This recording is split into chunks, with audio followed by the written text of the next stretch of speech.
Le sommeil est une bénédiction d'Allah, une pause essentielle qui permet à l'esprit et au corps de se reposer après une journée de labeur. En islam, le sommeil n'est pas simplement un besoin physique, mais aussi un acte d'adoration s'il est pratiqué avec l'intention et les rituels appropriés.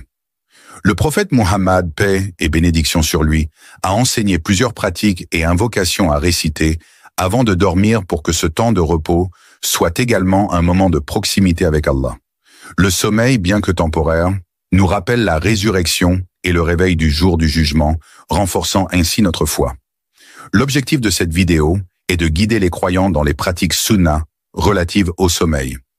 Nous allons explorer les invocations, adhkar, que le prophète Muhammad, paix et salut sur lui, a recommandées avant de se coucher.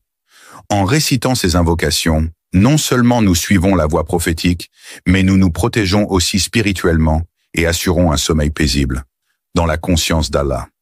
Le sommeil est l'un des signes visibles de la miséricorde infinie d'Allah envers ses serviteurs. Il nous permet de recharger nos forces, de guérir notre corps et de restaurer notre esprit après les fatigues de la journée. Dans le Coran, Allah mentionne le sommeil comme une de ses bénédictions, rappelant ainsi aux croyants la nécessité de reconnaître et de remercier le Créateur pour ce don essentiel. Coran 30, 23. Et parmi ces signes, votre sommeil la nuit et le jour, et votre quête de sa grâce. Il y a en cela des preuves pour des gens qui entendent. Ce verset souligne que le sommeil, qu'il soit la nuit ou durant la journée, est un signe de la puissance d'Allah et de sa miséricorde. Coran 78, 9, 11. Et nous avons fait de votre sommeil un repos, et nous avons fait de la nuit un vêtement, et nous avons fait du jour un moyen de subsistance. Ici, Allah nous rappelle que le sommeil est une source de repos, une coupure nécessaire qui nous permet de retrouver nos forces pour les activités du jour. Hadith du prophète Muhammad, paix et bénédiction sur lui, le prophète, paix et bénédiction sur lui, a dit: quand l'un de vous se couche, Satan attache 3 nœuds à l'arrière de sa tête en disant à chaque nœud: tu as la nuit devant toi, dors. Si la personne se réveille et mentionne Allah, un nœud est défait. S'il fait ses ablutions, un autre nœud est défait. S'il prie, tous les nœuds sont défaits et il se réveille avec une âme active et un esprit sain. Sinon, il se réveille paresseux et d'un mauvais esprit. Rapporté par Al-Bukhari. En islam, la purification est une condition préalable à de nombreux actes de dévotion. Le sommeil, bien qu'il semble anodin, est en réalité un moment où l'âme se repose et se prépare à d'autres formes d'adoration. Le prophète Muhammad, paix et bénédiction sur lui, a recommandé de faire les ablutions, wudu, avant de se coucher, même si l'on n'est pas en état d'impureté, car cela purifie l'âme et le corps. Introduction aux adhkar, invocations. Du soir.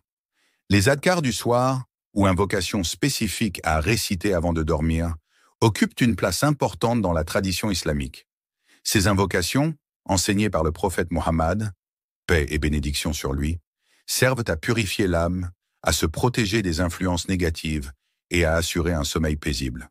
En récitant ces prières, le croyant place sa confiance en Allah, demandant sa protection et sa miséricorde durant la nuit. Hadith et sources.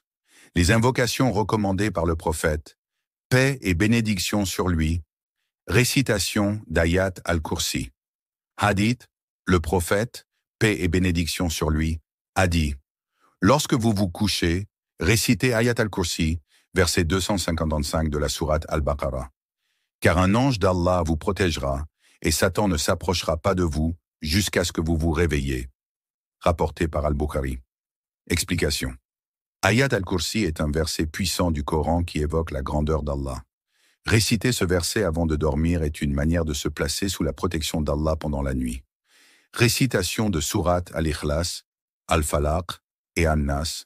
Hadith, Aïcha, radiallahu anha, rapporte que chaque nuit, avant de se coucher, le prophète, paix et bénédiction sur lui, récite les 3 dernières sourates du Coran, puis souffle dans ses mains et les passe sur son corps, en commençant par la tête et le visage, puis sur le reste du corps.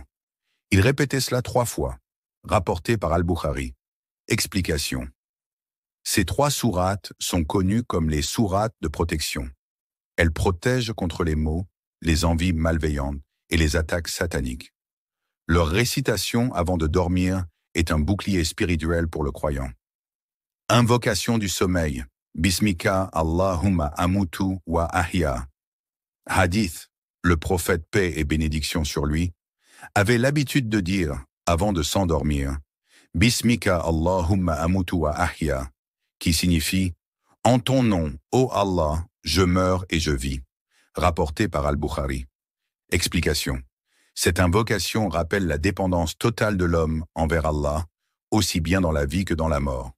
Le sommeil est comparé à une petite mort, et se réveiller est un retour à la vie sous la volonté d'Allah. Présentation des invocations principales, Ayat al-Kursi, Surat al-Baqarah, 2255. Le verset décrit l'unicité, l'autorité et la puissance d'Allah, offrant ainsi une protection spirituelle. Surat al-Ikhlas, Surat 112, une déclaration claire de l'unicité d'Allah, affirmant qu'il est unique, éternel et sans égal. Surat al-Falaq, Surat 113, une demande de protection contre tout mal, qu'il soit visible ou caché, qu'il vienne de la création ou des jalousies. Surat an-Nas, Surat 114, une demande de protection contre les influences sataniques qui tentent de détourner le croyant de la bonne voie. Invocation, Bismika Allahumma amutu wa ahya, une courte invocation qui reconnaît la souveraineté d'Allah sur la vie et la mort. Importance de faire ces invocations. Régulièrement. Faire ces invocations avant de dormir n'est pas simplement une habitude rituelle, mais un acte d'adoration qui permet de se souvenir d'Allah dans un moment de vulnérabilité. Le prophète Mohammed, paix et bénédiction sur lui, a souligné l'importance de ces invocations en les pratiquant lui-même chaque nuit et en encourageant les croyants à faire de même. Réciter ces adhkars régulièrement apporte une paix intérieure, renforce la foi et assure la protection divine contre les influences négatives et les attaques finales spirituelles. En intégrant ces prières dans notre routine quotidienne, nous transformons le sommeil en une extension de notre adoration d'Allah, ce qui renforce notre lien avec lui. Résumé de l'importance de suivre les invocations authentiques. Suivre les invocations authentiques enseignées par le prophète Mohammed, paix et bénédiction sur lui, est crucial pour assurer que nos actes de dévotion sont en accord avec les enseignements de l'islam. Encouragement à implémenter ces pratiques dans la vie quotidienne. Intégrer ces invocations dans votre routine quotidienne est une manière simple mais puissante de renforcer votre foi et de protéger votre âme. Merci d'avoir regardé cette vidéo jusqu'à la fin. Si vous avez apprécié ce contenu, nous vous recommandons de regarder nos autres vidéos qui pourraient vous intéresser. Les invocations du matin. Commencez votre journée sous la protection d'Allah. Comment améliorer votre concentration en prière. Conseils pratiques. Les bienfaits spirituels et physiques du wudu. Ablution. N'oubliez pas de cliquer sur la cloche de notification après vous être abonné pour être informé à chaque nouvelle vidéo. De cette façon, vous ne manquerez aucun de nos prochains contenus inspirants et éducatifs. Que la paix soit sur vous et à très bientôt pour une nouvelle vidéo.